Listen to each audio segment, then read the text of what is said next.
If you want news and rumors that appeal, welcome to the Dusty Wheel.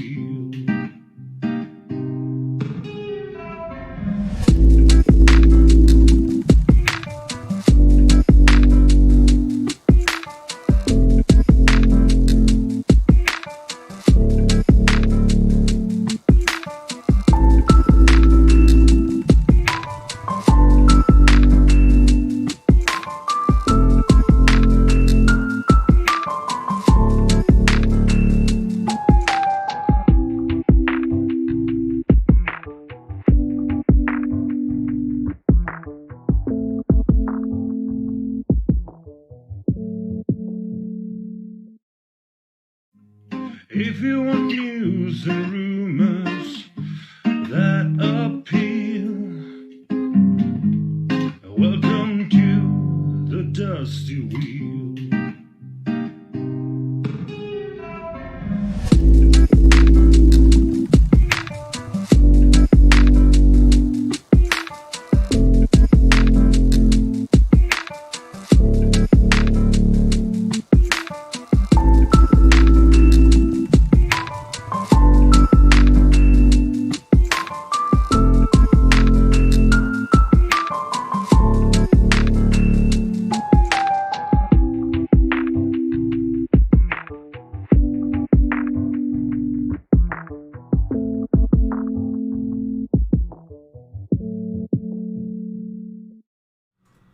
Hey, welcome back to the Dusty Wheel. I'm your host, the Innkeeper, and this is our live call-in talk show all about the Wheel of Time.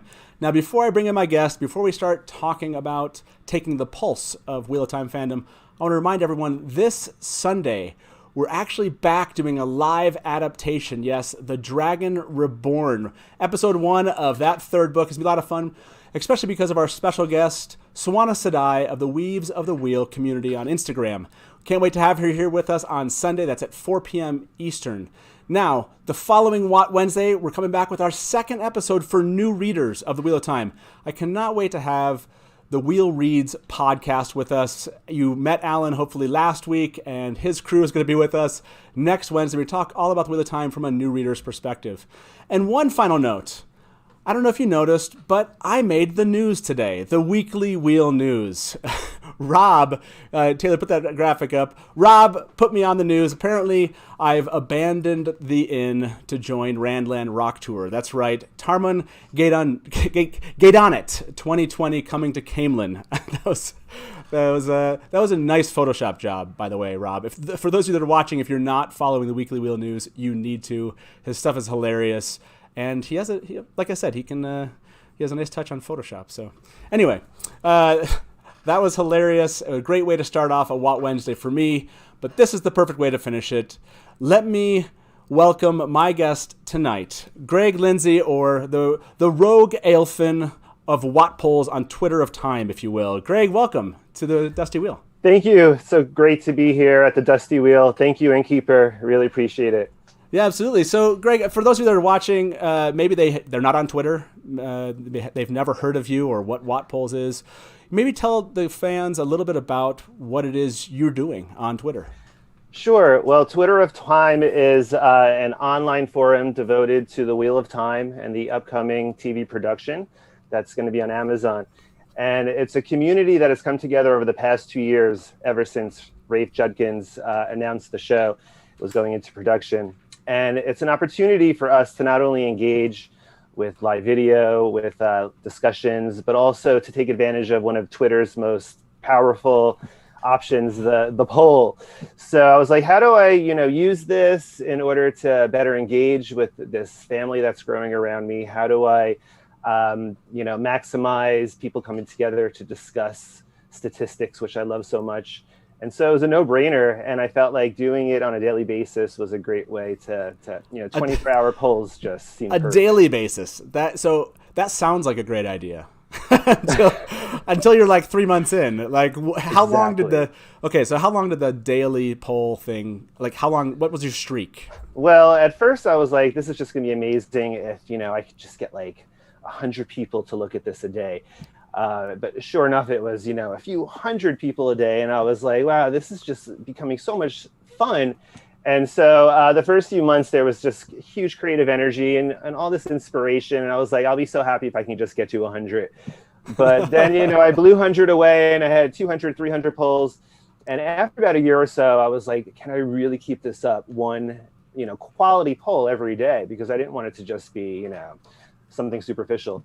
And so only recently, after a few months ago, did I make the decision that I can't really hold myself to that, but I do still try to have at least one a day. Yeah, that's impressive to have gone that long. You're now going on just about 2 years. For those of you that have never seen this before, you should go follow WoTPolls on Twitter. That's reason enough to go join the Twitter of Time community over there. I know a lot of you are not on Twitter. In fact, some of you are watching us from Facebook or Twitter. Really appreciate you being with us. And if you're here for the first time, please like the video. If you enjoy this kind of weekly live Wheel of Time content, subscribe to the channel. We do fun stuff like this, like have other content creators on talking about what they're doing. And speaking of that, I want to talk about this. What your first poll? I want to take us kind of through a variety of different polls you've done. Talk about what Fandom believes, feels, supports or doesn't. And your first poll, do you remember what that was? Well, my first poll definitely had to be devoted to my favorite character in the series, Nynaeve. So I definitely remember it very well. It was also a 3-option poll, and I tend to have about 98% of my polls are 4-option polls because I like the challenge of trying to have 4 really good options. But this was a 3-option one, and it was cute in the sense that it was about the show, and also about Nynaeve, who I'll never get tired pulling the wisdom. Let's throw this one up on the screen for our viewers. This first poll, you wrote, how many times should Team Rafe Judkins allow Nynaeve to pull on her braid in the first season? What I love is that this was like a silly one. And let's see what the winner was on that poll. The winner for this was tug away, she's blocked. The other 2 options were never, worst gesture ever, and subtly, a few tugs are okay. I like that. I like that the fandom that got behind this poll wanted that to be kind of a thing they saw a lot. What do you think that is about these iconic things that our characters do, like Nynaeve and the braid? Do you think it needs to be a part of the show? Do we need to have her tugging this braid? We have to. Definitely. And I feel like there's a lot of fans that maybe want to temper the skirt smoothing like that. But it's such a hallmark of Robert Jordan's series to have those things. So I want to see a bunch of skirt smoothing. And Nynaeve, that's one of the most fundamental attributes of hers in the beginning. Getting to know her is her anger and dealing with that anger all the way through up to book 7. So I think that it's critical and it's a crucial action that she needs to take, not in every scene, but enough to, tug away. Tug away. I like this. Tug away. Hashtag tug away. That one. We had a hashtag recently in a show. It was like let Barney blow, and I think tug away is another great hashtag to show up after the show. For those of you that are watching in chat, I'm kind of curious about this. The braid tugging is certainly iconic to Nynaeve. Is there anything else that's iconic to her that we want to see in the show? So in the comments, if you're with us over here in live chat on YouTube, if you're not, come join us. But yeah, I'd love to see kind of what else is an iconic thing that Nynaeve does. Is there something that's coming to mind for you, Greg? Sure. A good sniff or two is always a good important because there's always that tension between characters in the Wheel of Time. I think it's a slightly obnoxious action. I'm not even exactly sure what a sniff is, if it's a quick intake of the breath through the nose or actually as an exhale through the nose. But I do know that it probably keeps people around you on your toes if you're sniffing at them left and right. I wonder if I do this. I wonder if I'm a sniffer. This is an interesting question now. I'm thinking about my family, like they kind of make fun of like they hear me kind of intake breath. Like maybe that's my subtle disapproval. Maybe we all do it a little unconsciously here and there, exactly. When we don't like something or. I like it. Yeah.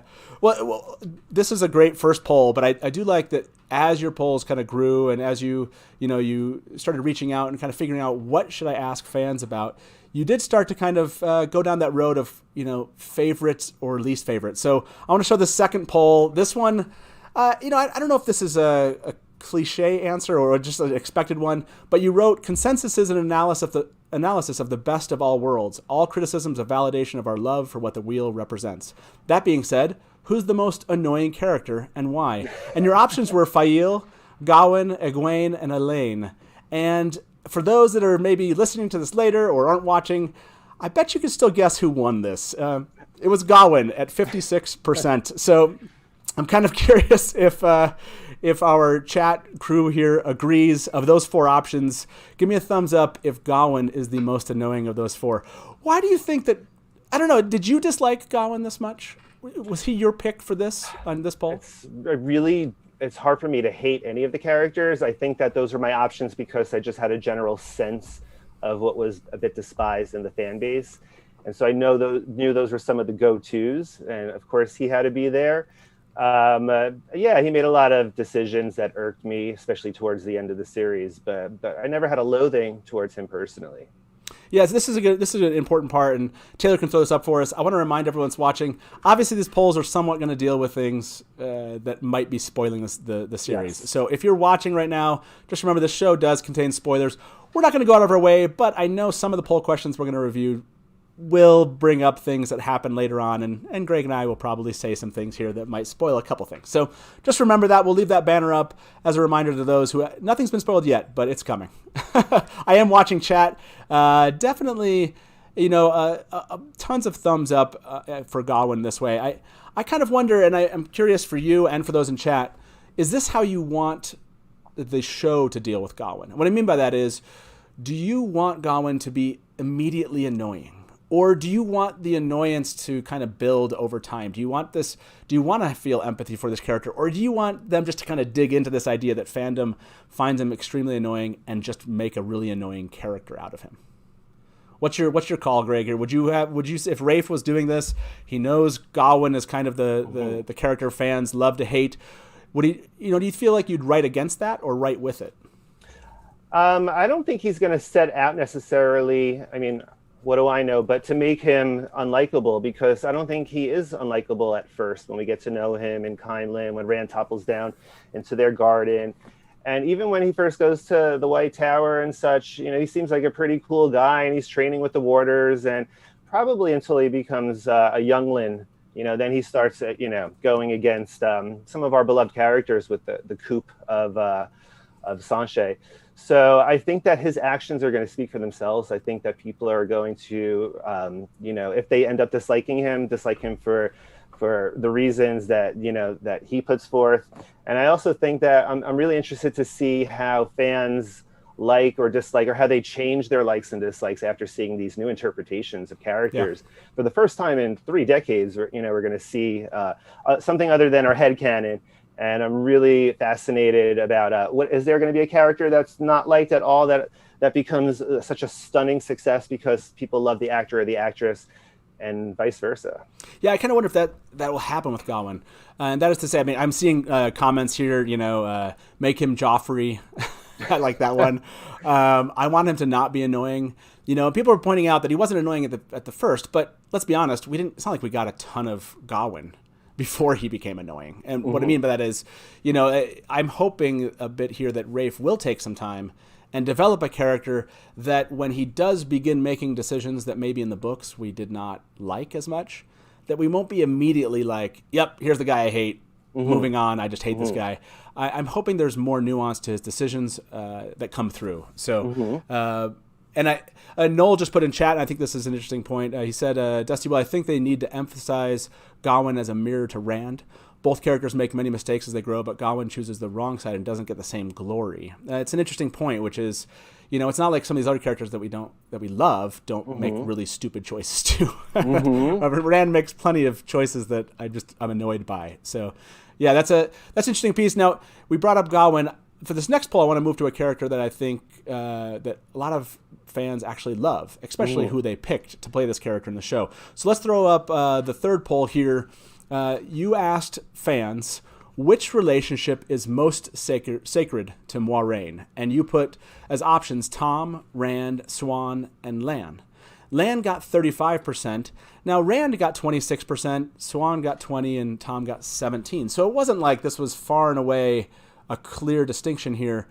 But I'll be honest, when I first read this poll, I kind of, Swan and Lan is where I ended up, and I had a hard time actually picking. I didn't actually vote in this poll, but I just told myself, okay, if this poll had come out, who would I have picked? And my immediate, obviously, inclination was Lan, but I think Swan is the one I would have picked. Did you have an answer for this one when you went into it? But kind of like far and away? You know, one of the perks and privileges of being the pollster is I actually do not need to decide on an answer. In fact, I cannot click an option. So I don't have to do all the hard work. And that's why I love seeing so many other polling competitions on Twitter of Time recently. Yeah. That being said, for this one, like as you're speaking about it, I'm racking my brain, like which one would I choose? Who would I choose? Instinctually, you know, she's one of the most sacred characters herself, but I guess it's how you define that word, sacred. And I know how important it is to be traveling with someone for 20 years and to trust them with your life. Also, Rand al'Thor happens to be the person that, you know, the fate of the world hinges on him, and she's doing everything she can for him. So I think that I want to choose Lan, but if I was taking the poll today, I'd probably choose Rand. Rand, okay, and that's an interesting one. I'm kind of curious. Not Tom. Okay, I have to now. You brought him up. Now I have to ask. Is this a relationship that you want to see occur in the book, in the actual TV series, or is this a relationship that you would like to see Rafe and his team kind of just axe?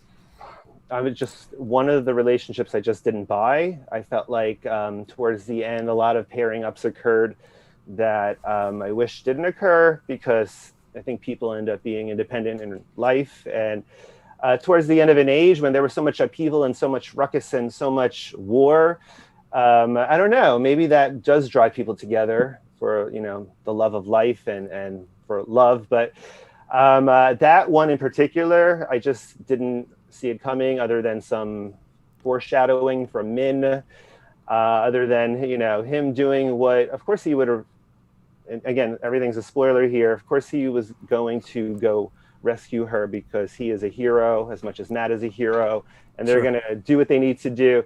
But I didn't think it was because of, I didn't feel that type of love. Yeah, I would agree with that. I like Shantini in chat said, I think Moiraine's most sacred relationship is to the pattern. I like that addition. Yes. That's a really interesting way to put it. I would agree with that. A dedication, although most sacred relationship is with the pattern, with her mission, and for those that I guess are involved in that mission itself. So I liked both of those answers. Now you had another question all about Moiraine, and I wanted to bring that one up because it actually touched on something that happened on Twitter among fandom, which I thought was really cool. So Taylor, can you throw up our fourth poll here? You asked Fandom, besides defeating Lucifer today, what was Moiraine's greatest achievement? And the possible answers were rescuing Ebensfielders, forsaken confrontations, humbly advising Rand, helping with Kalendor. Now, the winner here was forsaken confrontations with 40%, but the others, rescuing the Ebensfielders got to 25, humbly advising Rand 22, and helping 10. So again, not a completely clear winner here. But I wanted to bring this one in because defeating Lucifer was a lot of fun. And for those of you that have no idea what this means is, I think it was Winter is Coming, .net or whatever. They have a Twitter account, and they put this whole poll tournament out there. And Moiraine beat Lucifer at the very end of this poll. And it actually involved, if I'm not mistaken, Rafe retweeted it at the time. And so that was a fun kind of moment on Twitter just to be part of that. Those are... I don't know, those popularity contests they're hit and miss for me, but that was a fun one. And you brought up this interesting piece, which is, what is the most memorable kind of thing that Moiraine has done from an achievement standpoint? So I want to ask your answer here, but I also want to throw this out to chat again. And for those of you that are watching us from Twitter and Facebook, we will sign off here with you, and we'll still be over on YouTube. Come see us and check out the rest of the show with us. I hope you enjoyed this kind of clip across Twitter and Facebook, but you can find us by just typing in the Dusty Wheel on YouTube, and come watch the rest of the show with us. Now, getting back to this piece, this idea of her greatest achievement, were there other ones that you thought about adding to this? Do you remember this? And are there other greatest achievements that you think might have been better or just as good to add to this list? I feel like these sort of were the decisive top 4. There weren't any others that I felt like needed to be included. I do feel like I wish she was more instrumental with the end game, with helping with Calendar. I do feel like it was a bit of a passive experience, even though we did get a point of view, a brief point of view of hers at the very end. I was still, after waiting since the Fires of Heaven, just wanted more her perspective. Although her showing up at Merilor quite fulfilled me in many ways, and how she showed up. But to me, I would choose for that particular one, her taking them out of Emond's Field as being her greatest achievement, because she got there just in time, because I think they would have been slaughtered, because I feel like even though it's so badass killing the Forsaken and doing what she did and taking out who she did, and those are epic moments, I really would have loved that Outrigger novel explaining how she and Lan arrived just in time, because I was intrigued by that. Yeah, I would agree with that. That idea of her entire mission up to that point was a huge achievement, and you don't really kind of get a picture of it until the books develop, just exactly what she had gone through and how long she had spent for that particular moment, and arriving, like you said, just in time. And not only that, then carrying them through basically to the Eye of the World was, I like that. I mean, people are putting in here, surviving the Aelfinn, saving the Dragon's Peace. I'm seeing some of that show up in chat here. Defeating Lanfear. There's so many lists to her achievements. It's a really difficult question. So it was a great poll question. The Forsaken one is, it's just cool to see somebody like her take out a Forsaken. I think that is probably why the confrontations themselves were just really cool, and people enjoyed that. But I think I would have voted along with you with the end of her mission, arriving at Emond's Field basically, and rescuing, I don't know if the right word is, but finding Rand and getting them away. Out of there. Yeah, whisking them away. That's a great one. How do you feel about potentially seeing a Forsaken confrontation halfway through season 1 of The Wheel of Time?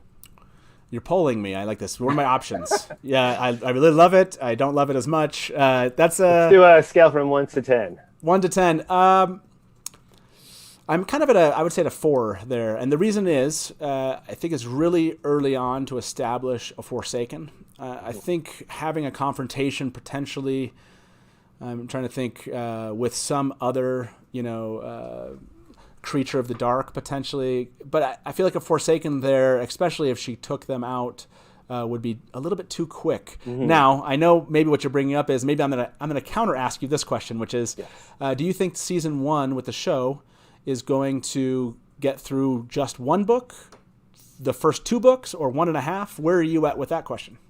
I feel like it's going to be about 2 books, and I do feel like there's so much in the Eye of the World that it is going to be a breakneck pace for the first, maybe for the whole season. So I sort of wish it was a little bit slower, but, I'm so open-minded to this visual interpretation that, I'm just going to surrender to the Saver and let it unfold the way Rafe and his team want it to. And I do have a lot of confidence that it will unfold in a beautiful way. But there are so many specific memorable events in the first volume that I hope they're not glossed over. So hopefully they'll be more towards 60-minute episodes instead of 40. So. Yeah, I think that's what we've heard, is that 60, and 8 of those. I'm hoping for even some extended, maybe the first more episode the better. Is, a little bit more time to establish things. Now, before we move on, I saw this note in chat. Yeah, please do, if you're here, give us a like. That just makes it so other fans that are on YouTube right now will find this video, because it's popular with whatever they enjoy, which is the Wheel of Time. If you can like this video, we'd really appreciate it. Again, subscribe if you enjoy, this live kind of Wheel of Time discussion.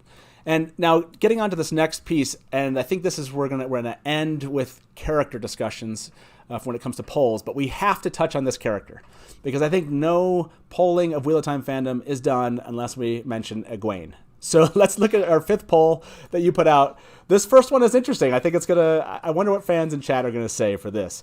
You wrote, perhaps deserving of the title Ta'veren, like Nynaeve, some of Egwene's chapters in the last few books are among the most popular and inspiring of the series. So, why has Egwene been so oft criticized by the fandom over the years? Please explain. And then you gave 4 options. 1, she's a hypocrite. 2, fan sexism, unfair judging. 3, she's condescending and rude. 4, lust for control and power. Now, this is interesting. The one that won out with 42% was fan sexism or unfair judging. Those went together. But if you look at the other answers that make up 50 some odd percent, you get she's a hypocrite, she's condescending and rude, and lust for control and power. So that's an interesting piece here, which is it's almost like a lot of fans think it's unfair, but a lot of fans also think that it's fair. So I'm kind of curious. So where did you come down on this poll about Egwene? Where is she for you? Is the criticism from fandom justified or not? She can't really do much wrong in my eyes. I never was on the fence with her. I've always loved her. I've always thought that she did what was right for the light, and that she fought with the light with a superb passion that's unprecedented. And I do feel that some of the females like her and Nynaeve do deserve that title of Ta'veren, just as a bunch of the males got. I can understand on some rereads seeing elements of her not giving way as much or compromising as much or being slightly hypocritical, but it was never enough to really make me dislike her in any way. Yeah, I think when I want to say the first time I read this, I was pretty young. And so I didn't like Moiraine because she seemed kind of this authority figure, an adult that I didn't really care for. And I really felt, just as a guy, I felt like, oh, teenagers just like Rand and Matt and Perrin, I get it. And then there's these teenage girls, which I don't maybe understand as much. So I think I held her to that standard for probably too long. Mm-hmm. And I do hear this from a lot of friends. I have some good friends who will swear up and down, and they'll quote the books up and down and say, yeah, she's, has this, lack, is this apathetic way she treats people, she's mean and she's vindictive, all these things. And it's interesting just to see how polarizing of a character she is. I mean, I'm watching chat even here, and it goes back and forth between, her being undeniably condescending and rude in her interactions with other people, and other people saying definitely a double standard. So it is a very polarizing character. I feel like she really had to, be the epitome of Aes Sedai, though, and I think that that's what you get with so many of the Aes Sedai, that type of selfishness in order to maintain the type of power that they feel like they needed to make the world dance on their strings. So I feel like she was playing that role before she became Aes Sedai. I feel like she was somewhat humble when practicing her apprenticeship with the Aiel, the Wise Ones, and I felt like that put her in a position of being subservient. And so I don't always get the whole she thinks she's better than everyone type attitude. Yeah, and by the way, it does blew up chat. I think I might have started some fights out there. But yes, this is. I agree that I believe, and this is my view of Egwene. People judge her very harshly for her age. And what I mean by that is I'm raising teenagers. It's really easy to judge someone at a teenage level and judge them from an adult perspective of what your expectations of them are.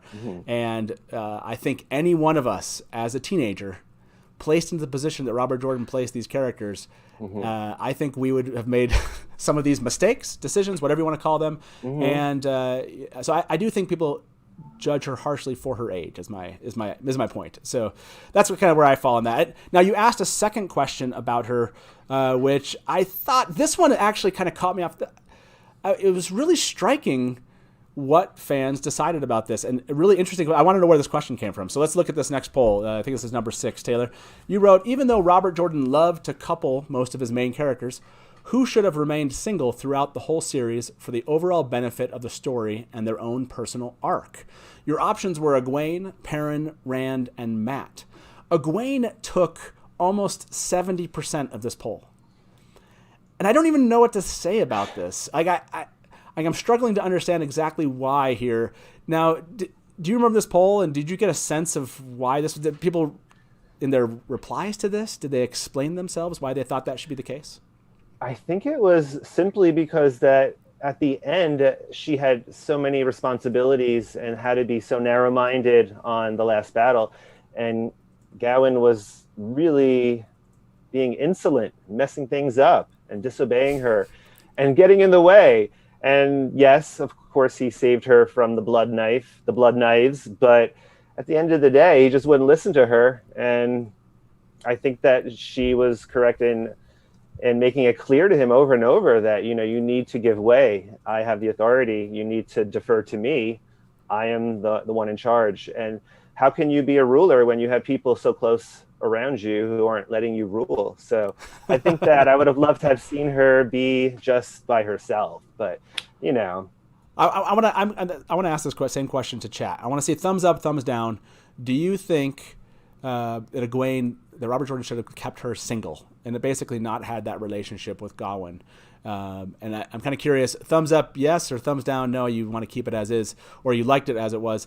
I wonder now, while people are answering this question, my question to you is, do you think that this is because of how much people think Gawain is annoying? And so they just didn't like the coupling of Egwene with Gawain, and that they would have maybe accepted, let's say, Galad or another character, just not Gawain. How much of it do you think is that versus how much do you think is people think that she should have stayed alone?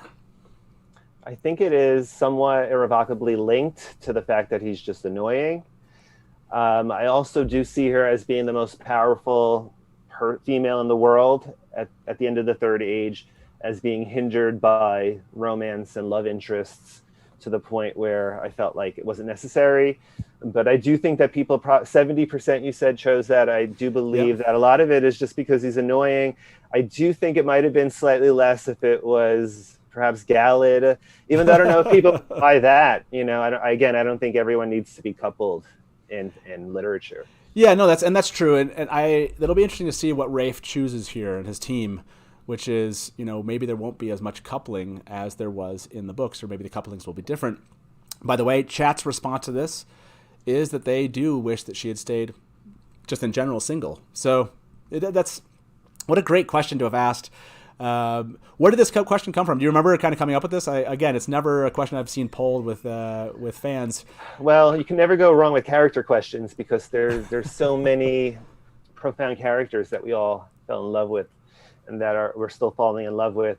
And she is a bit of a controversial character. People are definitely, very divisive about her. So she's always inspiring new questions regarding, because you're going to get some mixed comments and you're going to get some discussion.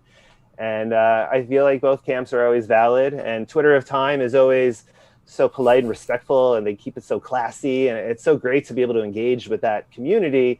Who, everyone's just lifting everyone up. And so sometimes I have to ask, why are you voting the way that you're voting? Because, I just love when people can engage with not just the voting and the consensus, but also with the discussion and the commentary. I was going to say, I love that you ask why in a lot of your questions. For those of you that are wondering, this took me a while to figure out. I know I'm just stupid, but the hashtag PAFO is poll and find out. I don't know. I think I read like 20 of them, and I was like, I really need to ask him.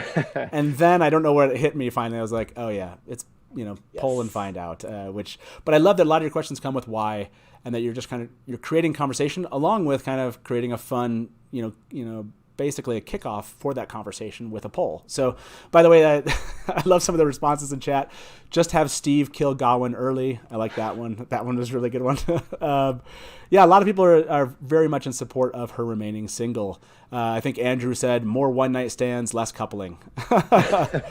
So let's transition off of Egwene. Let's move on to another topic, which I think can be a little bit controversial also, which is Brandon Sanderson and his interactions with the Wheel of Time. So this next poll number 7, you wrote, accomplishing what many thought impossible, Brandon Sanderson wove together countless threads and gave us the epic conclusion the series deserved. A decade ago, The Gathering Storm, originally Gathering Clouds, was published. In it, which character did Brandon Sanderson write most like Robert Jordan? Your options were Rand, Matt, Perrin, and Egwene.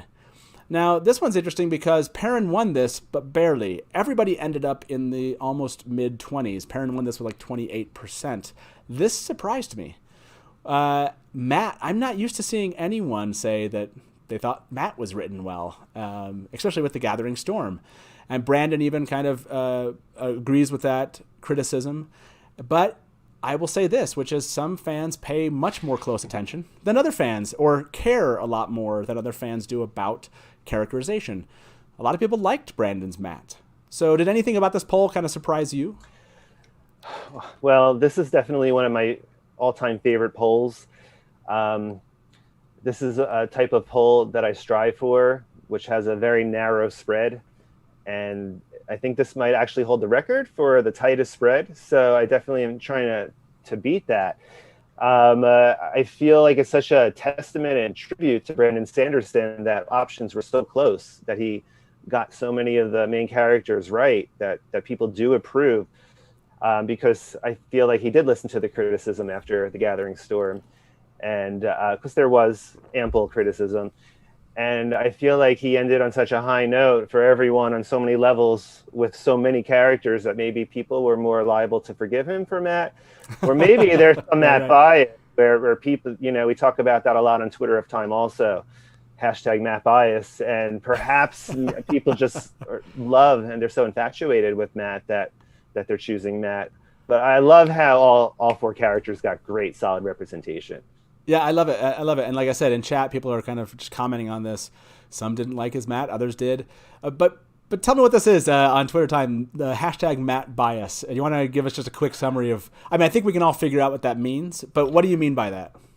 Well, our first major competition about a year ago was the favorite character competition, and Matt won it. And so this past summer, we had another competition, and it was not just favorite character, but favorite point of view, which is slightly different, even though they do blend together. And once again, Matt defended his title.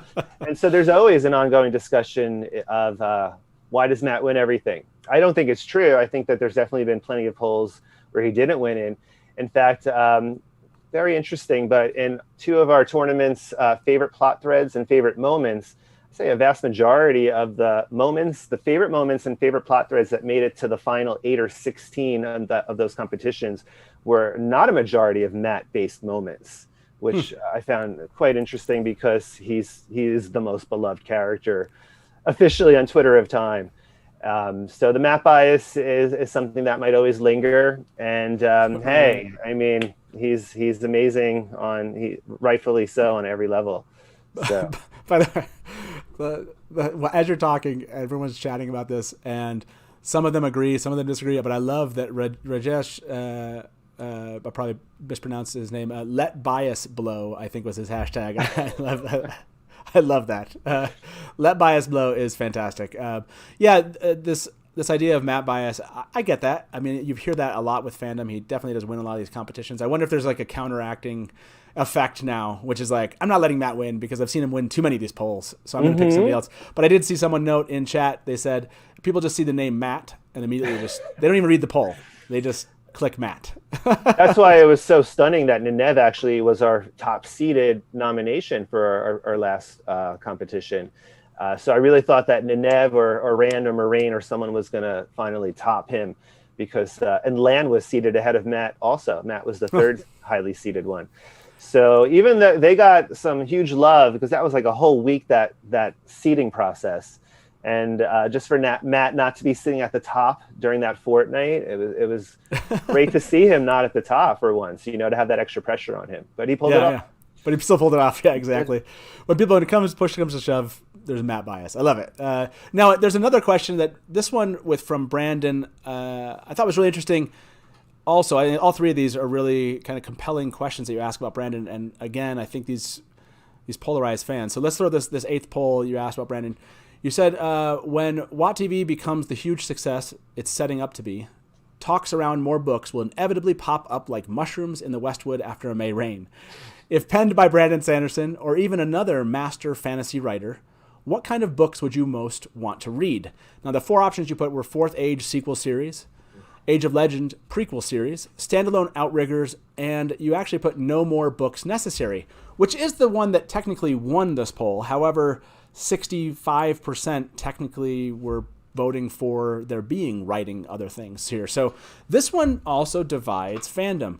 So I want to ask chat this question before we move on here. Thumbs up if you want to see more books in the Wheel of Time universe sometime in your lifetime. So thumbs up. Anytime in your lifetime. It could be, I don't know how old you are. It could be 40, 60 years, whatever it is. Thumbs up or thumbs down because you never, ever, ever want another author, whether or not it's Brandon Sanderson or not, to ever write in the Wheel of Time series as a book. You know, I know obviously we have a TV series, but no more books. So thumbs down for no more books, or thumbs up, yes, at some point. Even if, yes, like Miss Sarah James just wrote, even if written by me is the end of that statement. So how do you do you want to see more books at some point in your lifetime in the Wheel of Time universe? If they're written by Brandon Sanderson, then by all means, as many as possible. I really wish Harriet would give him the reins for that, but I completely respect Harriet and understand why. And I don't think that any future Brandon Sanderson novels would taint the legacy of what's there already. I don't think anyone can change, the main series. I think that that's a done deal forever. And I never want things like this to end. This has been, my passion for 30 years. Of course, I would love more if I knew it was from someone like Brandon who, Harriet gave her blessing to, and then he proved himself. And give me as much as you can, Brandon, please. But I don't think, I really don't think it's going to ever happen, though. I like that plea out to Brandon. If Brandon, you ever see this, yes, give us some more Wheel of Time books sometime in your lifetime. Like Jared just put in chat, Brandon Sanderson is busy enough with his own books. Absolutely. I actually would not mind sometime. I would like to give it some time, but I could see 30, 40 years from now, more books in the Wheel of Time universe. It is such a well-developed universe. There's so many stories that could be told, fleshed out. It's something I hope that they do in other TV spin-off series. We talked about this before on the show. I think a lot of people are in favor of the spin-off series. And like I pointed out in your poll, 60 some odd % are in favor of more books. Mm-hmm. I get it. I understand. I did see chat was mostly thumbs down from what I could tell, or wait and see maybe if Brandon does it. But I get it. I understand that feeling. But like you said, I also, more Wheel of Time to me is just exciting, just like this TV series is. So I feel like even if Brandon did just those outriggers that were talked about by Robert Jordan, I think that there are two more that were discussed, maybe Madden 2 ongoing to Sean in the early days of the Fourth Age, as well as how Lan and Moraine showed up right at time to Emmons Field. I mean, he could probably write one of those in few months, probably. There's one about Tam's backstory too. And Tam's backstory. Yeah. That would be ridiculously popular. Yeah. The fans would really want any of those, I think, most of them. Yeah, for sure. Absolutely. Now, we're going to do one more. We're going to do another poll here, and then we're going to open the call lines. Remember, this is a live call-in talk show. After this next poll, I'll have Taylor post that call line up. I'm sure some of you actually know the number, so if you want to queue, you can. But let's do this last question from Brandon, and then if you want to give us a call, talk about any of the polls we've covered so far. We have another, 9 or so polls to kind of go through here. This has been a lot of fun. I've really enjoyed this so far. So, so here's this last point that Brandon made, and this one I also believe that fans are going to, in chat, have disagreement about. Over the holiday weekend, you wrote, Brandon Sanderson spoke about the upcoming WoT series, link below. He mentions that there will definitely be polarizing decisions made by Team Rafe. Which of the following do you most fear regarding potentially polarizing decisions?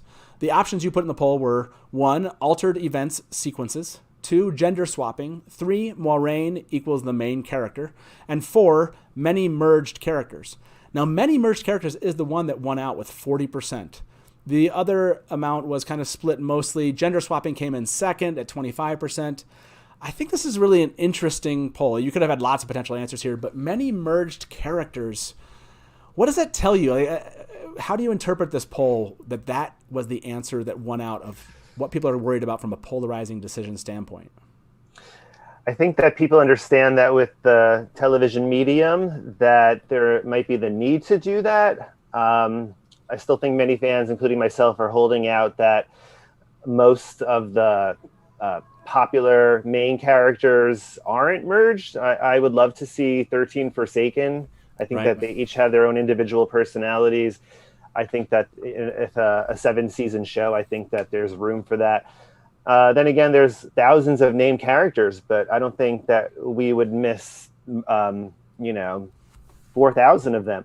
But when it comes to names that we know, I wouldn't want personally any merging, because I feel, it's just so hard to come to terms with that, even though I do trust their vision and hoping for the best, but I'm hoping that it doesn't happen too much.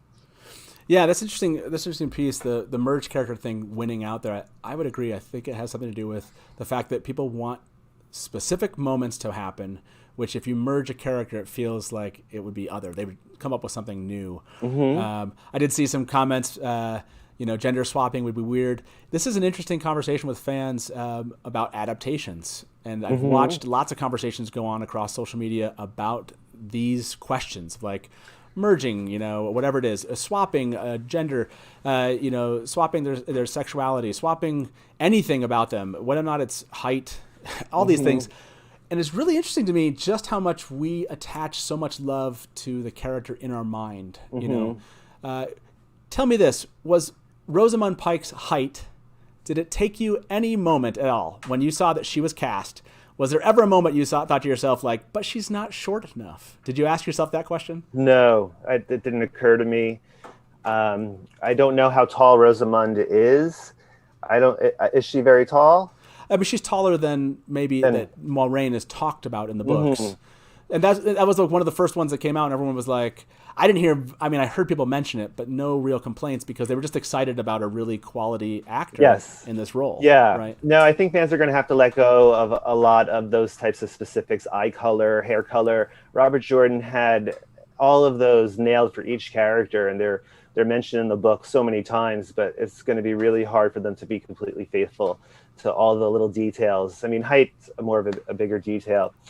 But, you mentioned gender swapping, and that type of poll has always been controversial in the past also. I remember one of the first polls I asked on that topic, fans, it was completely hypothetical, but people were really adamant that it shouldn't happen. And they were saying that it's going to ruin the show. And I don't even think the show was mentioned in that poll. It was just, if you could have one of the characters change their gender. Min actually won that poll. Interesting. Okay. But I felt like there were some, that was back in the early days of WoTPolls. And I remember in the comments section having to mention at least 5-6 times that, don't worry, it's just hypothetical. No one's changing anything. And if they do, I mean, that shouldn't, ruin, your experience watching this show, because it's bound to happen. Happened in Lord of the Rings. Well, I was going to say, I think Rafe brought this up of like, he's trying to maintain the heart and the spine of what Robert Jordan's done. Right? Imagine not having a showrunner that cared about the books at all. Yes. Right? You can, I mean, it's hard to imagine, but you can just imagine all the things that would have changed just from the adaptation standpoint and whatever somebody wanted to do. But yeah, that's, I met, those are kind of controversial. I've seen them on Facebook, the conversations. They're some of the most commented conversations when you talk about changing anything that anyone perceives, just perceives. It doesn't matter if a fan is right. It's just their perception of being right, and somebody offers up a different perception. It's amazing just how much conversation, how many arguments conversations had because of that. My mantra in that situation is just remember that it is one single interpretation, one unique team, that 1,000 different production teams could create a Wheel of Time show, and you're going to have 1,000 different looking, sounding, feeling type shows. So you just have to go into it with acceptance that they do love it, and that they are doing their best, and that, you're going to have to settle for some compromises. And that's why Brandon's stamp of, him saying that he feels pretty good with these changes that he saw, to go back full circle to that, that gives me a lot of hope and faith, because I trust him so much. So I feel like we're so lucky to have these people, Rafe, Brandon, Sarah, the interactions that they've given us are so generous and so heartfelt. And, the trail of breadcrumbs that they leave us to keep picking up, just enough here and there, not too much, but not too little, to create that hype has been just so much fun. Yeah, absolutely. No, I agree. So on that note, before we jump into the next poll, just remember this is a live call and talk show. If you have a comment about some of the polls we've already covered, some of the polls you've seen out there, you can call us at 1-313-825-5968. That's 1-313-TALK-WOT. Give us a call if you have a question again for Greg or myself, or you just want to disagree with something we've already said. Feel free to call. Just be respectful. Let's move on to this next poll, and then we'll bring on our first caller. I want to switch off of that and jump into kind of this thing that we all do as fans and have done ever since we read the books, which is fan casting. So I want to bring up a really popular poll you did because you used a very popular person out there. So let's put this 10th poll up. You asked, we cast Henry Cavill some time ago, but it's not too late to share our dream shards again. Ideal for an array of characters, which of the following's perfect for the Witcher Man of Steel to make his very own? Which I'm sure he'd love to, considering his passion for the series. Your options were Moradin, Ravine, Lord Luke, Slayer, or Demandred. And the winner of this was Demandred, which I thought was interesting, but I absolutely agreed with it initially. But the spread was pretty good. Moradin picked up almost 23%. Lord Luke, Slayer got 28%. And Ravine almost got 20%. It was close. So this one wasn't as clear cut, but Demandred won out. Now, like I said, this is one of your kind of largest polls, largest interactions you had on Twitter. Were you surprised by that, or does Demandred, for you, make the most obvious Man of Steel connection? Oh, man, I think that Henry could pull anyone off. I think he could pull any of them off easily. I didn't personally have a preference regarding this one. He could be a great villain in any capacity, whether it is a Forsaken, whether it's a minor villain, a cameo. To have him would be great because I do know how much he loves the series. Yeah. And that's why I always wished he was on Twitter so he could check in on Twitter of Time every now and then because he's been tagged so much. Well, I guess he can't be really tagged, but he's been spoken about so much. And I hope he knows that he has, these people that, desperately are advocating him to be on this show. And I'm sure, he knows about it. So who knows what Rafe has worked if he could squeeze onto the show. But yeah, I don't care. Any of those is fine with me. Yeah, you're like, it doesn't actually matter. It's just like, get him on our show. Let's have him on the show. I've been watching some of the chat here. Ravine, they thought would be a good one. I think that would work out really well. To me, it depends on what they do with Demandred as far as maybe expanding his role or not. I wonder if they left his role about the same, if Henry would have enough time, and they can afford having him come in and be part of the show because, he'd be a fun one to just have in the show and part of it, but maybe, and you never know where he might pop up, right? As far as Demandred is concerned. So I love that option myself. And we have a Logain, but a year prior to that poll, there was a previous version of that poll where people voted Logain for Henry. Yeah. So, but yeah, definitely more shadow-sided characters are chosen for him. But yeah. I love that idea. Let's bring in our first caller to the show. It's someone we know really well. Norm, welcome to the Dusty Wheel. How you doing tonight? What's up, you guys? Of course, great Innkeeper, sir. Raise my glass to you and to Jack. Thanks, huzzah! So, all right. So here's what's up. For the record, if you guys made an AOL book, America Online would be a great story for the future. But anyway, I digress. Here's my question for you too, and it's kind of a poll of the Emmonsfield 5. Okay. Which character would be the most difficult for the actors to portray? So that's my question for you guys. And once again, raise my glass, and I will sit back and listen. Okay. Hold on, Lancer. Hold on.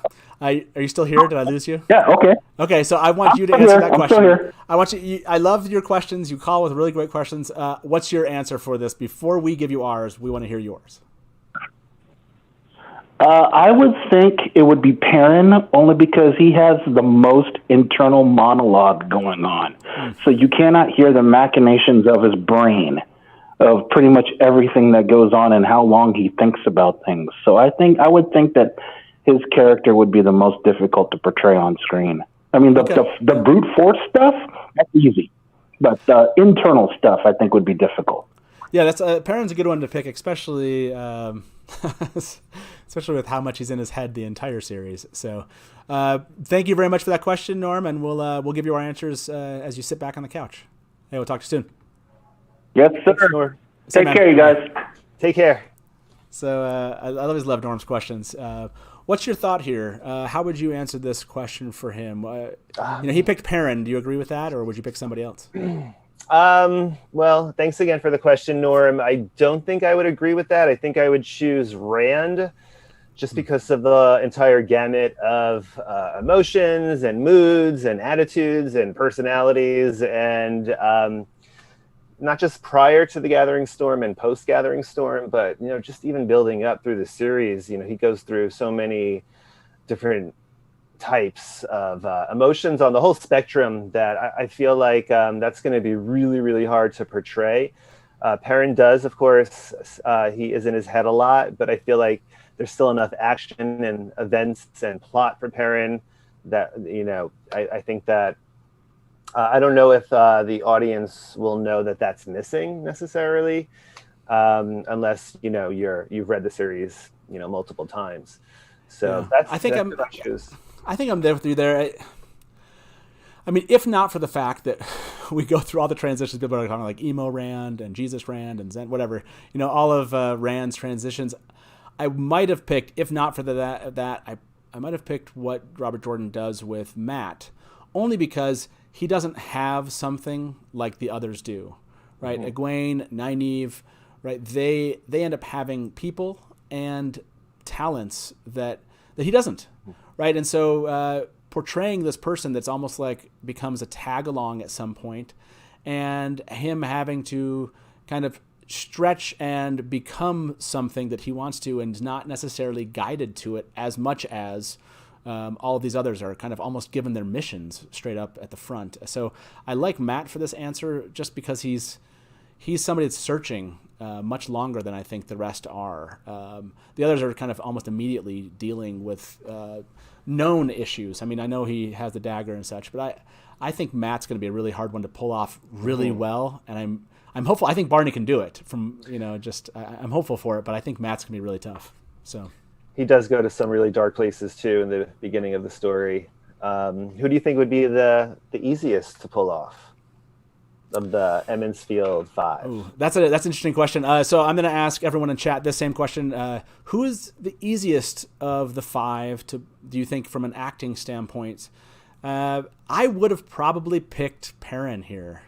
Mm-hmm. And not because I think Norm is correct in the sense that Perrin has a lot of internal struggles going on. But I think Perrin, at least for me growing up, Perrin was the most understood of all of them. Like, I got Perrin, and maybe that's why I think he's easier. I mean, I'm thinking like, yeah, I get it. I get where he's at. So I could understand Perrin's struggles maybe differently than everyone else's. So I think Perrin would be my choice. What's your call on the same question? I'd say the gentle giant, Perrin. Outwardly, the exterior, very consistent throughout, regardless of what's going on inside of him. Yeah, I like that. I'm seeing Perrin show up in Egwene. It's kind of mixed right now. Let's jump to this next poll, and then we'll bring our next caller in. I like this question because you started going more towards the show itself in some of your polls, and I kind of want to do a group of those. So let's put this poll up. You said naively not envisioning seeing my heroes before truly intended, or before personally deciding I was ready, was a bit stunned seeing a leaked set pick. What a peach. As more are leaked, officially or not, what's your philosophy on seeing images, perhaps not quite as intended? And you gave as answers might be unofficial, pass. The second answer was harmless, but a soft pass. The third answer was drip, drip, drip, please. And the fourth answer was release the Kraken. Between drip, drip, drip, please, which won with 33%, and release the Kraken, that covered about 62%. And then you had a kind of a soft pass and a pass from fans that made up the other percentage. I loved this question, and I wanted to ask you about this, which is, you saw that leaked set pick. Have you pursued seeing more things, or did that make you pull back and not want to see anything? What was your reaction? Yeah, I sort of like a small nibble, a little taste, and then I withdraw. I definitely will have buyer's remorse. I'll have trailer's remorse. I really, really do not want to see. I just want to fall into what they're creating. I mean, I love seeing, some roofs of the Emmons Field, a little green Right. heart. I mean, just show me a barn, show me the Wine Spring barn, and I'll be happy. I really am okay with waiting because I've waited quite long enough. So I just. Oh man, you just brought up something that's killing me right now. I'm doing this show, and you're just reminding me that I'm going to have to watch that trailer. I have to watch that trailer. And I'm the kind of guy that stands outside the movie theater and doesn't watch any trailers. And I'm going to have to watch it. Like, I'm coming to grips with this moment right now, and I'm really sad because I'm going to have to watch many months to prepare mentally for it. Yeah, I know, but I'm going to have to break it down. I'm going to have to check. Oh man, this is kind of killing me. I'm guessing this answer. I know the answer to this, but thumbs up if you're going to watch the trailer. Thumbs down if you're not going to watch the trailer when it comes out. It's going to be all thumbs up. There'll be one person, but the rest of thumbs up. Let's bring in our next caller before we move on to the next question. Let's bring Andrew into the show. Andrew, welcome to the Dusty Wheel. How you doing tonight? Hi, Andrew. Good. What's going on, guys? What's How up, you doing, man? So what's your question? So my question is, and thankfully you already have the show contains spoilers up. Exactly right. So given at minimum impression or knowledge that Logain is going to have an expanded role, how do you think they're going to handle Logain, especially in the start of the series? Yeah, good question. What's your take here, Greg? What do you know it's expanded, so what has been your thought process about what they might expand and how he might be handled? It would be really interesting to see if we can get some Logain before we initially see him in a cage being wheeled into the inner city. Perhaps some of his shenanigans as a false dragon on the battlefield when he's rising up in Gielden prior to the main sequence. I could definitely see things added in later with regards to what's going on. He seemed to disappear a lot at the Black Tower, and we didn't really get as much as I think a lot of people wanted to see with him coping with Tame and coping with what was happening there. But prior, yes, all the suspicions. What do you guys think? So I hope, it has to be the case that we're going to get more of him before he gets captured. Like, that is, when I think of expanded role, especially for a first season, that's what I see. I see a lot more of establishing his, motivations, just establishing his character. So that's what I hope we get there. When it comes to later on in the series, assuming we get many more seasons, I do hope to see more of him take a prominent role at the Black Tower, and also maybe a deeper relationship with Rand. I think that could be really interesting, having more interaction between him and Rand. That's somebody that, at least for me, that Rand would want to know a little bit more about. So I don't know. So Andrew, what's your thought here with your question? Did we cover all the things you thought they might do from an expansion standpoint, or what are you looking forward to? A lot of my thoughts are the same. That we're going to see small but impactful flashes of Logain prior to his capture. We're going to see the closest thing that the world has seen to an actual dragon leading up to Logain's capture. And that through that, it might be done as flashbacks. I could see it done as flashbacks as Rand or somebody is listening to the events that have happened and led up to what we see. But I think we're going to see more of that. And that's really what I really hope for, because the fans very early on, if Logain is going to be so much more of an impactful character later on in the series, we've got to see that stuff that takes and ties Logain into somebody that is more somebody that you're going to resonate with and attach to. We got to see Alvaro Morte. I probably butchered the name because English is hard and it's not even an English name. We've got to see that from him. So very much the same with what you guys have said. Do you think that will be led astray? Do you think that'll be a bit of a red herring where we'll be led to think that maybe he is the true dragon as opposed to one of the Emmons Fielders? I don't know so much about being led astray that he's the true dragon, but more so led astray that he's far better of a guy than the books portray him. You see a guy, the first time you see him, he's in a cage surrounded by these Aes Sedai that, as a citizen of the world, you're taught to trust that they're going to do the best thing for the world. But as reading through the perspectives we do, and hopefully viewing through the perspectives we do, you get the hints that maybe they're not as wholesome, not as 100% correct all the time as they believe they are. So Yeah.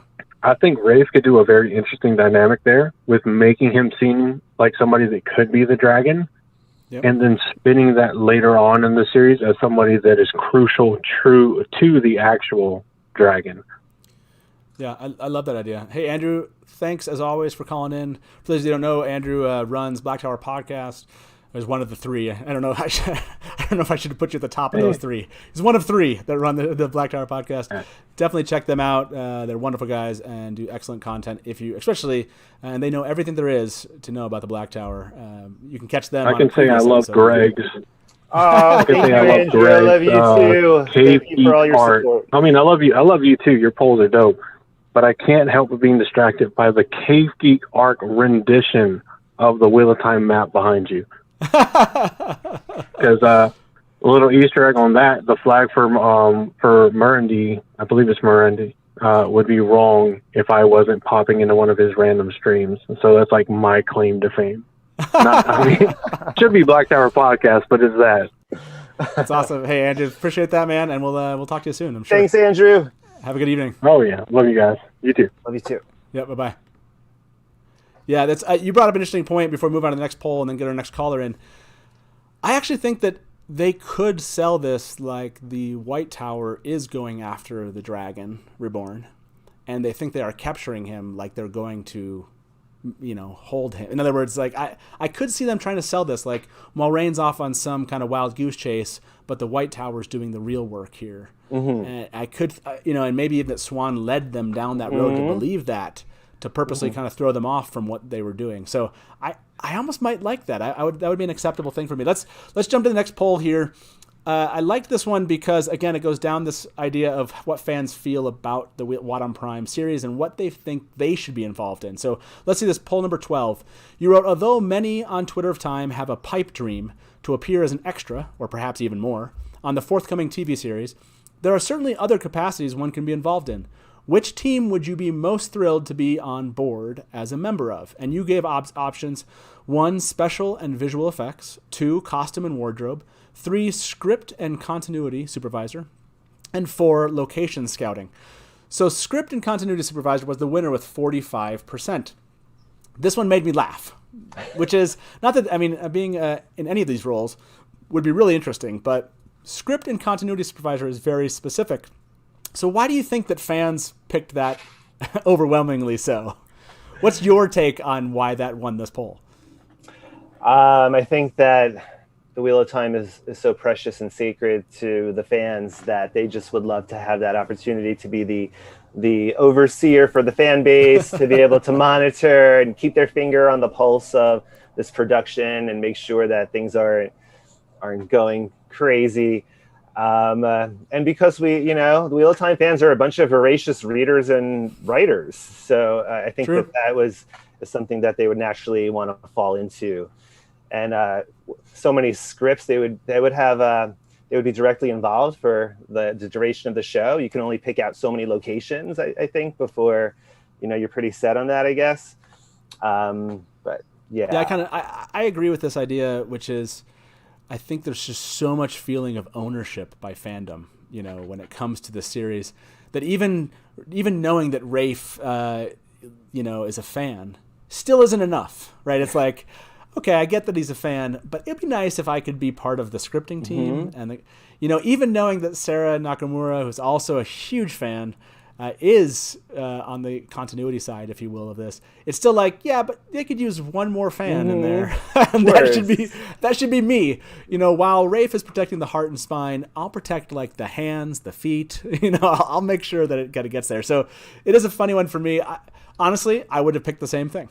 So I'm calling myself out, which is, I would absolutely pick that as the that answer didn't surprise me, especially running Theoryland. I'm pretty sure every Theorylander, like Zanguini just said in chat, they would also pick that. So so let's before we jump on to our next question here, next poll, let's bring in our next caller.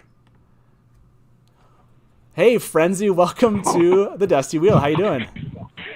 I just can't stay away. You can't. This is our good friend Mary. For those of you that don't know her name on Theoryland, Frenzy. Mary joins us for live adaptations. Good old friend of mine when it comes to Wheel of Time. What have we said tonight, Mary, that you think is right, wrong, or what question did you have for us?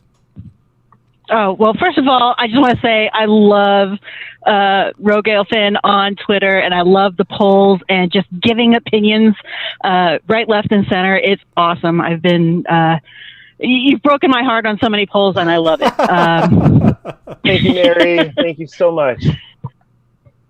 And a couple things. I like what Andrew said about Logain. I think I agree. Logain has the potential to be such a morally gray character in the television adaptation, because he is not a bad guy. He really isn't. And I think it's a transition step to accepting that one of our beloved heroes could be the Dragon Reborn, who's built up as this ultimate, good but evil, but necessary evil, necessary good, very ambiguous. I love the fact that it's so, there's no clear cut he's going to save the world, but yeah, he's going to save the world, but he's going to destroy it too. And but that's the only chance we have. And I'm just looking forward to seeing what Alvaro Morte can do with that, because it sounds like we're going to have epic battles. We're going to have hopefully a lot of CGI with the power. It could be really cool. But and I also hope that the whole first season is absolutely littered with red herring. I want to see, maybe Matt is the chosen one. Maybe Perrin is the chosen one. Hell, maybe Egwene is the chosen one. We don't know. I think that would be fun, because it was sort of like that, but, we all knew it was Rand. But my question to you is, you've been doing these polls for a while, and you've got a worldwide audience with Twitter. Have you, and I'm a big data geek, I absolutely love data, and have you noticed any trends or anything that kind of stands out to you, like, oh, I didn't realize that, or, oh, that's kind of an interesting pattern that I've seen after doing so many polls? Yeah, I love that question. Yes, I definitely love statistics, and I definitely keep track of some information. It's really, really hard to go find a poll unless I do have this spreadsheet with, for what answers for certain polls. And over time, I've noticed that polls directly related to, obviously, main characters are seen by many more people. They have far greater impressions so I do try to steer away from obscure characters. Once in a while, for those that don't mind looking up, maybe tertiary characters, I'll throw those in, but they tend to not get much traction. So I do try to keep them. Anything dealing with sexuality, I find, is very, very engaged polls. Regarding patterns, during our seasonal Wataments, they're usually about a fortnight long. And during the last week of any major seasonal Watament, you see just numbers just like increase exponentially. So it's amazing how, just by seeing the word semifinal or final, how many more people are willing to vote on something like that. I don't know, anything specific regarding patterns that you're thinking about? No, not really. I was just kind of a generic question. You usually leave polls up for about 24 hours, sometimes longer, sometimes shorter. I always miss the one on the weekends because I try to make a point of putting the phone down. But then I miss out. Yeah, no, I love the 24 hours, one revolution around the sun is your opportunity. And because you said that it is such a global Twitter time, we have a hashtag map of time where you can actually go see where all the fan people are. And you see it littered and scattered across the whole globe. And so that's really powerful. So definitely want to give everyone a chance to be able to vote. Very rarely do I change the duration. I am trying more 2 and 3 option polls because certain things just beg for it. And I was really sort of stubborn with that at first, saying, no, I need to come up with four quality choices. But certain things just, demand like Rand or Egwene, and that's it. So I am definitely trying to experiment more with different options. And sometimes I experiment with being a little bit more concise. In the beginning, I had this rule where I had to fill out every single character that they were allowing me, all 280. And I just was like, this is my chance to communicate. So I'm going to use it all. But now I just might have, who do you like? That, so. I did notice that. I did notice that about your polls, which I really appreciated, which is, I do like it when you kind of almost spin poetic as you're beginning the poll. I know that maybe isn't great for interactions. Maybe people see that in like 280 characters. I'm not going to read this whole thing. Just ask me your question. But I really like that aspect of that. Hey, Frenzy, awesome to hear from you. Thank you, Frenzy. I'm sorry we're not going to have you on Sunday. Thank you. On the show, but taking my kid to college. I know, yeah. Congratulations. I guess that's a good reason to miss the show on Sunday. Yeah. Well, as always, Mary, appreciate it. Appreciate the question, and we will see you soon on the show. Take care, guys. Thanks, Mary. Have a good night. Bye. Yeah, that's a great question. Thank you, everybody, for the callers. That'll be our last call we'll take this evening. We're going to finish off talking about some of these remaining polls. We'll probably skip a couple to get to the very end here. We got about another 15 minutes. So what I thought I'd do is have Taylor throw up, I'll have you throw up poll number 14 here. This is one of your favorites you had mentioned, and I like this one. You wrote, RJ isn't around to consult, so the TV team has the text and their own vision to go on, but the way various cultures and characters are portrayed will resonate deeply with viewers. One's own vision might not conform to others or even the authors. So how should the cast look? This is quite a controversial question you asked your Twitter of time. And it was interesting, though. The options were unabashedly diverse, somewhat diverse, significantly Euro-USA, entirely Euro-American.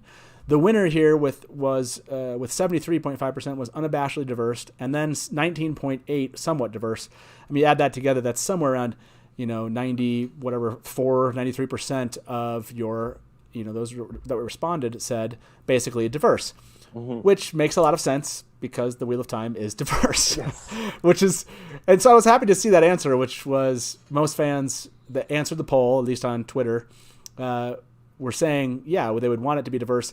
And I don't think it's for diversity's sake. The whole Wheel of Time, if you've studied it, and it always surprises me, it's an extremely diverse population that Robert Jordan actually went at length to not talk about from a racial standpoint, but, from a genealogical standpoint. He talked about it from just like an attribute standpoint. He'd be like, this is kind of like lighter skin, and they have this, whatever he would describe. And then he would always have somebody that was like an exception to the rule, because he's like, well, every population doesn't look exactly like, there's even like someone with black hair among the Aiel, whatever. It's like, we always wanted to kind of see things like unipolar, it's like, no, it's just this one group.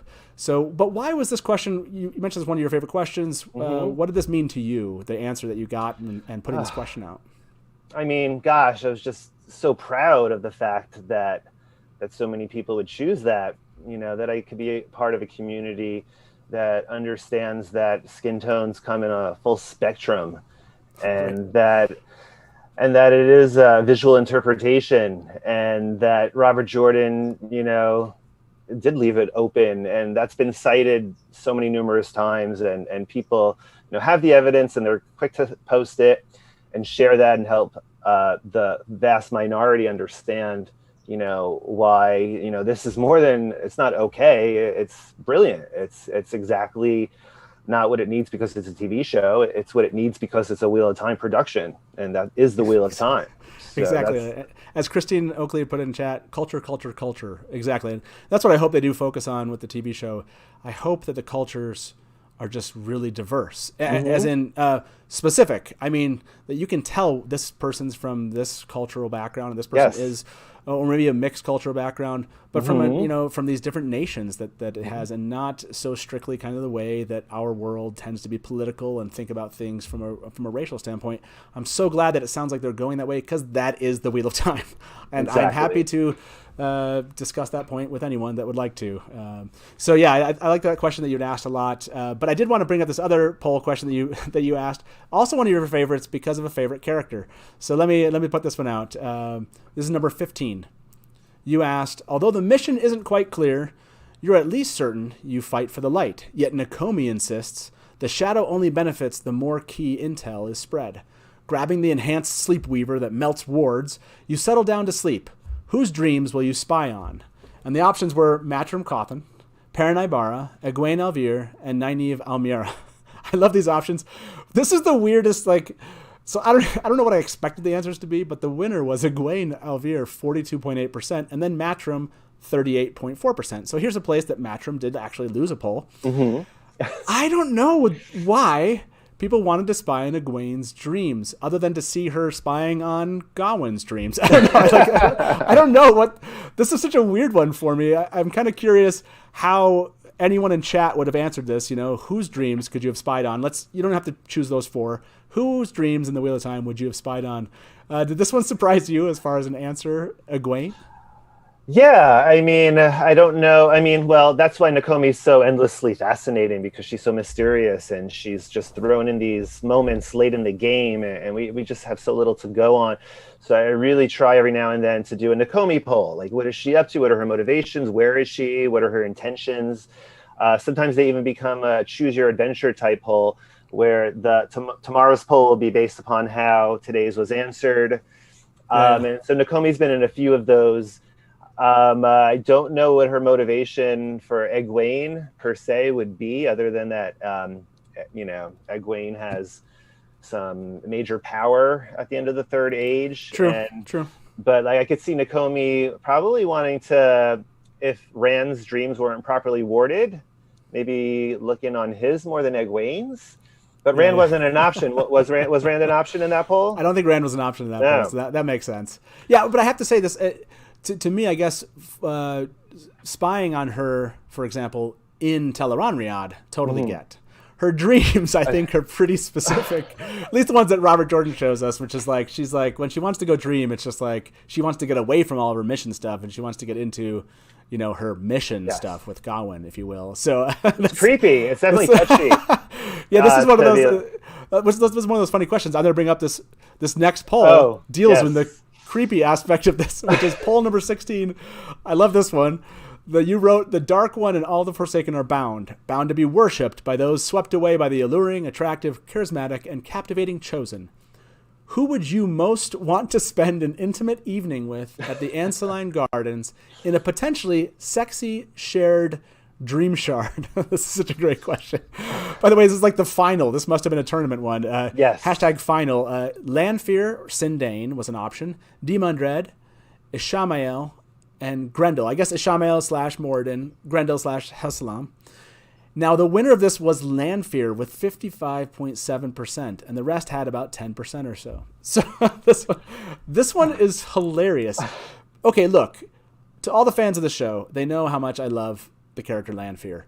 But hell no, would I ever want to be stuck in a sexy shared dream shard with Lanfear? That's insane. All of those answers, I would say Demundred, probably the most interesting of all those answers. Definitely not Grendel Lanfear or Moradin / Ishamael. So to my fans that are in chat, who would you want? Who would your answer be if you didn't have to only pick those Forsaken? Any of the Forsaken, but you have to choose one. Who would it be? This one, I love this aspect of your polling that you do, because some of this is just fun, nonsensical, just, not this serious, tell me your favorite character and why. It's just if you were stuck in a dream shard with a Forsaken, who would it be? Use your imagination. Do you want to go on an adventure with Demundred to the waist? I mean, what do you feel doing? Oh my God. You have dreams of Aladdin in my head now. It's who do you, the magic carpet ride, if you will, who do you want to be on the magic carpet ride with? Yeah, I love. Well, we know Demundred's always dreaming about slaying that Jamara over and over. Your sexy dream shard begins with an adventure to kill the Jamara. It's pretty hot. Well, let's finish up the show with these last couple polls. Let's actually jump to poll number 18, and this is a Wotament. Do you want to explain to the audience what you mean by a Wotament before we show them this poll? Sure. So every season, every 3 months, we have a major WoTPolls, which is a tournament that is based upon one topic. For example, favorite characters, favorite plot threads, favorite moments. This summer we did favorite point of views. And so you'll have usually about 64 nominations. This summer we did 128, which was quite massive. Jeez. Yeah. And for 23, this time was 24 days of polling, multiple polls a day usually. And you just have it out with just what's your favorite what. And it's really fun to do because you do, wait. There's a build up for the whole season for it.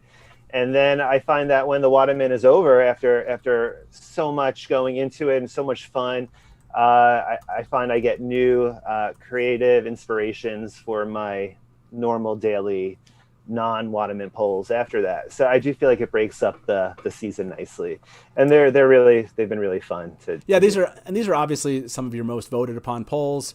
Yes. The tournament style we really like. By the way, just to jump back to the last one. Last question. Jared in chat said, "Are we in control of the Dream Shard, or is the Forsaken?" I guess that is true. You would have to. I guess depending on who you'd pick from a Forsaken standpoint, it's who is in control of that. Mm-hmm. That's a great question.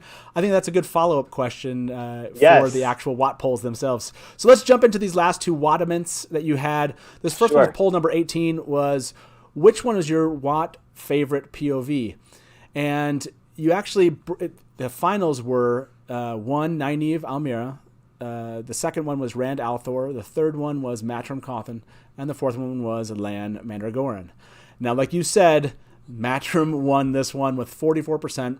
Rand got 30%. Nynaeve got 18%. And Lan got 6%.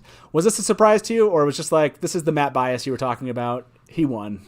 I mean, for the whole WoTPolls, I definitely had a feeling that he could be upset in the final. So I think he pulled ahead in the final pretty early on and maintained his lead for most of it. So there wasn't, during the final itself that day, there weren't any major surprises because he slid ahead. But it was a mystery to me the whole time because, Nynaeve and Lan were ranked higher than him, and fans did nominate them, over Matt. So I thought, and I think any of them on any given day could beat Matt. I don't think he's invincible. I don't think he's unbeatable. As Twitter of Time grows and we get, more and more people participating, it'd be fun to maybe repoll, in another year or so and to see what kind of differences might occur.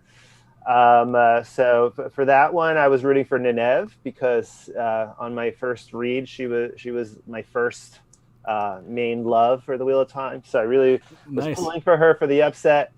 But it was really fun, and thank you for everyone that not just voted and participated, but the sharing, the retweeting.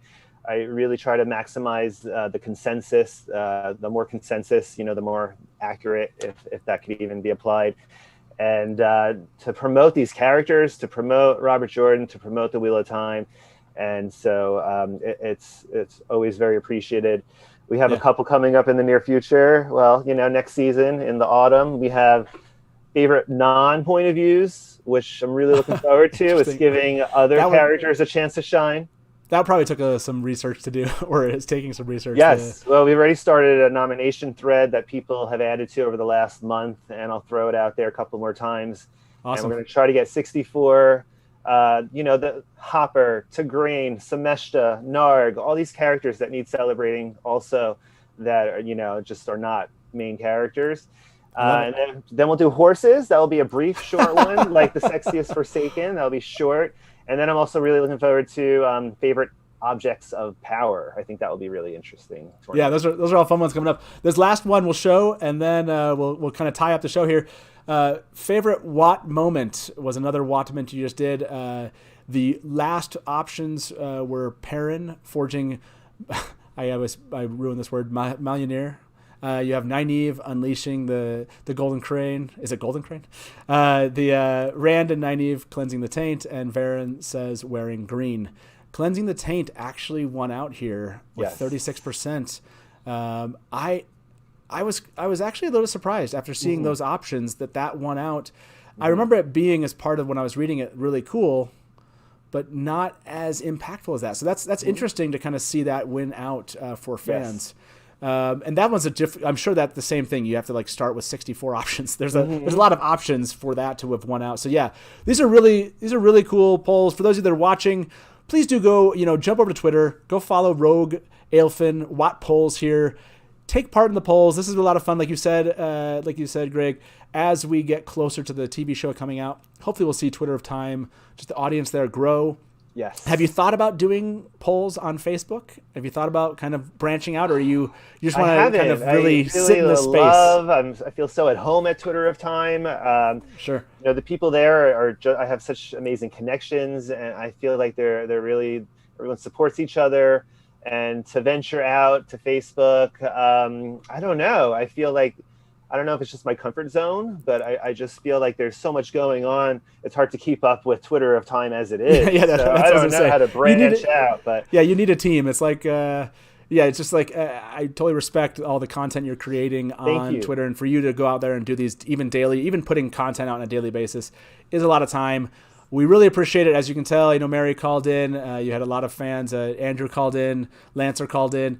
You had a lot of people come call and just let you know, and hopefully you felt that, how much we really appreciate the work you do on the polls. I feel it. Thank you to all the callers and everyone that was chatting, and for everyone that was watching. And thank you for having me. Absolutely. It was so much fun. It's such a privilege and an amazing honor to be here.